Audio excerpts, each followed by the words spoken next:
بٹی صاحب 2024 کا الیکشن اور پی ٹی آئی کے بغیر آپ اسے کیسے دیکھ رہے ہیں؟ اگر مسعود بھائی میری بات مانیں تو میرے پیارے بھائی حفیظ اللہ نیازی صاحب سے شروع کریں. آج کل ان کی ساری باتیں پوری ہو رہی ہیں. سر حفیظ اللہ نیازی صاحب، آپ کے نزدیک 2024 کا الیکشن بغیر پی ٹی آئی؟ دیکھیں، اب بات یہ ہے کہ مسعود صاحب جب 10 اپریل کو عمران خان صاحب کو پچھلے سال 2022 کے اندر ان کو اقتدار سے علیحدہ کیا گیا تھا تو دو چیزیں اسٹیبلش ہوئی تھیں. ایک چیز یہ ہوئی تھی کہ عمران خان صاحب جو ہیں بڑے ایک اپنا جو اقتدار تھا، جو نااہلی اور کرپشن کی بدترین مثالیں تھیں، وہ انہوں نے پس پش ڈال دیا. اس پہ کوئی ایک بات نہیں ہوئی. انہوں نے جتنے وعدے کیے تھے کوئی بات نہیں ہوئی، کیونکہ انہوں نے جو بیانیہ اپنایا تو پہلا راؤنڈ جیت کے اقتدار سے علیحدہ ہوئے. لیکن اس طرح کی جیت جو ہوتی ہے، اس کی بدقسمتی سے پاکستان کے اندر جب آپ اینٹی اسٹیبلشمنٹ بیانیہ اپناتے ہیں تو لا محالہ آپ کو اس طرح کی مقبولیت ملتی ہے. اس میں تھوڑے سے دو باتیں میں بعد میں کروں گا، لیکن اس کے ساتھ ایک چیز منسلک ہے، اور وہ یہ ہے کہ اس میں الیکشن نہیں ہوتے، پھر آپ الیکشن سے دور چلے جاتے ہو. یہ بات میرا خیال ہے کہ 13 اپریل 2022 کو میں نے وی لاک کیا تھا، تو اسی دن ہی میں نے کہا تھا کہ جی شہباز شریف صاحب وزیر اعظم بن گئے، مسلم نون کا وزیر اعظم بن گیا، لیکن ان کی سیاست ابدی نیند سو گئی ہے. اپنے پروگرام میں بھی میں یہی بات کہتا تھا، شہادہ میں اکٹھے ہوتے تھے اور وہاں پہ اکثر یہ بات ہوتی تھی کہ ان کی سیاست ابدی نیند سو گئی ہے. اور عمران خان صاحب کو زندہ یا مردہ، ان کی سیاست زندہ جاوید ہو گئی ہے. یہ ہمارے پاس یہ کوئی راکٹ سائنس نہیں، یہ امپیریکل فارمولہ ہے کہ پنجاب کے اندر جو ہے اینٹی اسٹیبلشمنٹ بیانیہ بہت ہی پاپولر ہوتا ہے. یہ ایک لمبی ایک فلسفیکل بات ہے کہ کیوں ہوتا ہے. یہ میاں نواز شریف صاحب جو جیتتے رہے، عمران خان انہوں نے کب یہ بیانیہ اختیار کیا تھا؟ میں بتا دوں جی، دیکھیں نا آپ، یہ 2021 کے اندر عمران خان صاحب کی کیا حالت تھی. ساری تحریک انصاف دو زانو ہاتھ باندھ کے لندن میں میاں نواز شریف صاحب سے ٹکٹ مانگنے کے لیے کھڑی تھی، اور کوئی ایک بائی الیکشن بتا دے جو نواز شریف صاحب نے ہارا ہو. کوئی الیکشن چلو 2018 کا الیکشن کو ایک طرف رکھے، 24 نومبر 2007 کو پاکستان تشریف لاتے ہیں اور دسمبر 2021 تک، کم از کم اگر نومبر دسمبر 2021 تک، میرا خیال ہے کہ جس طرح پیپلز پارٹی سندھ کے اندر نمبر 1 نمبر 2 نمبر 3، جس طریقے سے 2015 سے پہلے ایم کیو ایم کراچی میں نمبر 1 نمبر 2 نمبر 3 تھی، کم و بیش اسی طریقے سے مسلم نون جو ہے پنجاب میں نمبر 1 نمبر 2 نمبر 3 تھی. تحریک صاحب بڑی فورسفل پارٹی تھی، لیکن مسلم نون کو الیکشن ہرانے کی کسی صورت میں وہ اس قابل نہیں تھی. اب کیا ہوا کہ جب شہباز شریف صاحب نے یا مسلم نون نے یا پی ڈی ایم نے چند ماہ کے اقتدار کے لیے نواز شریف صاحب کی 40 سالہ سیاست پہ خط تنسیق پھیر دی اور وہ زمین بوس ہو گئی. مجھے کوئی حیرت نہیں ہوئی، مجھے تو بالکل تیار تھا. لیکن coming back to the point کہ جی جو کچھ پاکستان میں آپ جہاں پہنچ چکے ہیں، میرا خیال ہے کہ ہم بہت ایک مشکل حالات سے ہیں. قطع نظر اس کا کہ عمران خان صاحب کا کیا جو ہے فیوچر ہے. لگائی صاحب نے بہت خوبصورت باتیں کی ہیں، اور بات یہ ہے کہ عمران خان صاحب نے سیاست کے اندر بالکل نئے اصول و ضوابط متعارف کرائے ہیں. ان اصول و ضوابط کے اندر الیکشن کا ملنا تحریک انصاف کو ناممکن ہے. پہلے دن سے پتا تھا، یہ اپریل سے پتا تھا کہ نہیں ملے گا. میں نے کہا تھا کہ جی ان کے بیانیے میں اکثر میں کہتا تھا جی اس بیانیے میں الیکشن نہیں ہے، لیکن 9 مئی کے بعد تو سوال ہی پیدا نہیں ہوتا کہ عمران خان صاحب کو الیکشن ملے.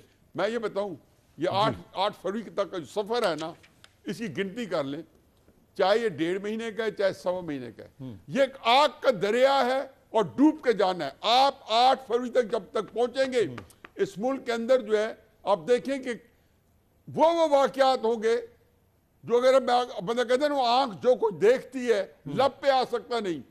میں آپ سے دوبارہ پوچھوں گا وہ کیا واقعات آپ فورسی کر رہے ہیں 8 فروری تک. بٹی صاحب، ایک آگ کا دریا ہے اور ڈوب کے جانا ہے. اب اس میں جو جماعتیں الیکشن میں حصہ لے رہی ہیں ان کی اپنی سیاست بچتی نظر آ رہی ہے، اور جو بیانیے وہ اختیار کر رہے ہیں وہ بڑے سپرفیشل سے بیانیے ہیں جن کا مذاق اڑایا کرتے تھے جن باتوں کا، انہی باتوں کو بیان کر رہے ہیں. تو یہ بوکلائے ہوئے ہیں، گھبرائے ہوئے ہیں، یا واقعی یہ یقین کریں کہ جی 30 لاکھ گھر بنا دے گی پاکستان پیپلز پارٹی اور صحت کا نظام لے آئے گی پورے ملک میں؟ اچھی سی باتیں ہو رہی ہیں، کیا ہو رہا ہے سر یہ؟ پہلی بات تو مسعود بھائی، حفیظ اللہ نیازی صاحب اور لغاری صاحب نے جو زمینی حقائق بیان کیے، ظاہر ہے حفیظ اللہ نیازی صاحب کو میں کالی زبان والا اس طرح کہتا ہوں کہ یہ پچھلے 6 مہینے سے کوئی 5-6 باتیں مجھے بتائی جا رہے تھے، آف دا ریکارڈ بھی اور آن دا ریکارڈ بھی، اور وہ سچ ہو رہی ہیں، اور وہ ساری پوری ہوئیں جو میں سوچ بھی نہیں سکتا تھا کہ ایسا ہوگا، اور ویسے ہی ہوا. یہ کامل صحافی ہوتے ہیں، عامل صحافی ہوتے ہیں جن کی باتیں سچی ہوتی ہیں، کالی زبان اس میں کوئی شک نہیں. اور میں ٹھیک آپ اگر اس کو اس طرح کہہ لیں تو چلو ٹھیک ہے. تو دوسرے نہیں، میں ان سے محبت ہے میری اس لیے، اور بڑی عجیب و غریب محبت ہے، یعنی میں آن دا کیمرہ ہم جتنا لڑتے ہیں آف دا کیمرہ اتنا ہی ہم محبت کرتے ہیں. ہاں ٹھیک کہہ رہے ہیں. اور ظاہر ہے لغاری صاحب اور نیازی صاحب کا جو ایکسپیرینس ہے وہ تو میں ان سے ڈفر کر سکتا ہوں، ہمیشہ کرتا ہوں، لیکن جو ان کا ایکسپیرینس ہے وہ ہے. پہلی بات بھائی جان آپ کا یہ ہے کہ یہ ملک ہے منشوروں کا قبرستان، منشوروں کا موہنجوداڑو ہے، وعدوں دعووں نعروں کا ہڑپا ہے. یہاں جتنا مرضی ہے کوئی جھوٹ بول لے، عوام نے اس کا کیا اکھیڑ لینا ہے، یا عوام نے کب پوچھ لینا ہے کہ حضور آپ نے تو یہ بات کی تھی. 18ویں ترمیم جس کے گن گائے جاتے ہیں اس میں تعلیم مفت تھی، صحت کی سہولتیں مفت تھیں. اب مجھے بتائیے کہ ساروں نے اپنے اپنے سیف ہیون بنا لیے، ہمیں صحت کی تعلیم صحت کیوں نہ مل سکی مفت، اور تعلیم کیوں نہ مل سکی مفت، وہ خواہ بلوچستان ہو، خواہ پنجاب ہو، خواہ کے پی ہو، خواہ سندھ ہو. دوسری بات یہ ہے کہ سب سے اب اس وقت بیانیہ ہے، کون کہتا ہے بیانیہ نہیں، بیانیہ ہے ساڈی گل ہو گئی ہے. آج کا سب سے بڑا بیانیہ ہے ساڈی گل ہو گئی ہے. اور ساڈی گل ہو گئی ہے کہ خالق مسلم لیگ نون کی ابتدا ہوئی قرض اتارو ملک سنوارو، اور انتہا ہوئی یہ ابھی شہباز حکومت کی کہ قرض لو اور ملک بچاؤ، اور دونوں پر عوام نے تالیاں بجائیں کہ واہ واہ واہ واہ واہ کہ کمال ہو گیا. اور پیپلز پارٹی بھٹو صاحب 1970 میں تھے تو روٹی کپڑا اور مکان، اور بلاول بھٹو جن کے کریڈٹ پہ کچھ نہیں ہے سوائے اس کے کہ وہ بے نظیر بھٹو صاحبہ کے صاحبزادے ہیں، اور وہ آج بھی روٹی کپڑا اور مکان بیچ رہے ہیں. آ جائیے حالات کے جبر اپنے غلط فیصلوں، سیاسی حماقتوں اور 9 مئی کے بوجھ تلے دبی تحریک انصاف، جس کے حوالے سے میں عمران خان کا ہمیشہ معترف رہا ہوں کہ عمران خان نے مجھ پہ ایک نیکی کی، اسٹیٹس کو توڑا. Imran Khan best opposition leader ever میری لائف کا ہے، اور دوبارہ جڑتا تو نظر نہیں آ رہا. جی اسی کا بھائی اسی پہ آ رہا ہوں میری جان کہ سٹیٹس کو توڑا. پھر تھا پرفارم کرنا، جو پرفارمنس وہ پرفارم نہ کر سکا. ٹیم ساتھ جو ملا لی، اور جو کچھ بعد میں ہوا وہ تاریخ کا حصہ ہے. ہم نے بھی تنقید کی، یعنی ہالینڈ کا وزیر اعظم سائیکل پہ جاتا ہے لیکن میں بنی گالا ہیلی کاپٹر پہ جاؤں گا. تحفے ملک اور ریاست کے ملکیت ہوتے ہیں لیکن میں تحفے لوں گا بھی، چھپاؤں گا بھی، بیچوں گا بھی. اور کوریا میں کشتی ڈوبتی ہے تو وزیر اعظم استعفیٰ دے دیتا ہے، لیکن ادھر میری ریلوے ڈوب جائے، محکمے ڈوب جائیں، منشور ڈوب جائے، ہم میں سے کسی نے استعفیٰ نہیں دینا. اور کپتان پر ٹرسٹ کرنا، کپتان بہترین ٹیم منتخب کرتا ہے. اور پھر ہمیں ملے بزدار، احسن جمیل گجر، خاور مانیکاز، اور پھر اس کے علاوہ محمود خان، عثمان بزدار پلس، اور مرکز میں جو دیکھ لیجئے. تو جی لیکن یہ بیسٹ اپوزیشن ہے. اور یہ غیر سیاسی جو کہا نا میرے بزرگ نے کہ غیر سیاسی عناصر کا، نہیں سر نہیں. دعا کریں کہ غیر سیاسی عناصر اس سیاست میں داخل ہوں. دعا کریں کہ یہ جو سیاست گالی بن چکی ہے، چتر چلاکی بن چکی ہے، جھوٹ بن چکی ہے، منافقت بن چکی ہے، اس میں یہ یوتھ داخل ہو. دعا کریں. میں 9 مئی کے پہلے دن سے مذمت کرتا ہوں کہ 9 مئی میں جو کچھ ہوا وہ 9 مئی ایک سیاہ دن تھا، تاریخ دن تھا، 9/11 ہے پاکستان کے لیے، لیکن 9 مئی پوری تحریک انصاف نے نہیں کیا. تحریک انصاف سے جڑے ہوئے ہیں کروڑوں ووٹر، یوتھ، خواتین، بچے، اوورسیز پاکستانی یہاں.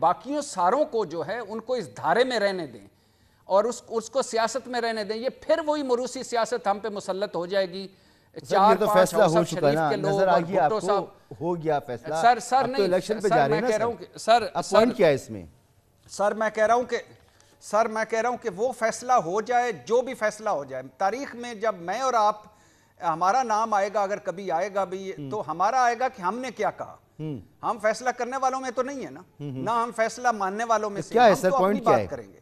بات یہ ہے بھائی جان کہ بات یہ ہے کہ یہ انتخابات اگر تحریک انصاف کے بنا ہو گئے تو وہ متنازع ترین انتخابات ہوں گے، مشکوک ترین انتخابات ہوں گے، اور یہ انتخابات کوئی نہیں مانے گا. اور ان انتخابات کو کہ اس کے بعد نہ سیاسی استحکام آئے گا نہ معاشی استحکام آئے گا. ٹھیک ہے. اور آخری بات ہے کہ حیرت مر چکی ہے بھائی جان. برے نصیب ہیں، بد نصیب ہم ہیں، برے نصیب ہمارے ہیں. پاکستان کے برتن بک چکے ہیں، پورا ملک گروی رکھا جا چکا ہے. پاکستان اور پاکستانی دھوتی اور بنیان میں ہیں. اور ابھی جو میرے احسن اقبال صاحب فرما رہے تھے کہ قائد اعظم کا گھر جلا دیا، بہت دکھ ہوا. قائد اعظم وہاں رہے نہیں تھے، چلو، لیکن کور کمانڈر ہاؤس جلا دیا. قائد اعظم کی جماعت جلا دی آپ نے، قائد اعظم کا ملک جلا دیا آپ نے، قائد اعظم کا پاکستان توڑ دیا آپ نے. قائد اعظم کے پاکستان میں قائد اعظم صرف نوٹوں پر ہیں، اور وہ نوٹ بھی 10% لوگوں کی جیب میں ہیں. بٹی صاحب پتہ نہیں کیسی باتیں کرتے ہیں، منہ بھر بھر کے جھوٹ بولتے ہیں.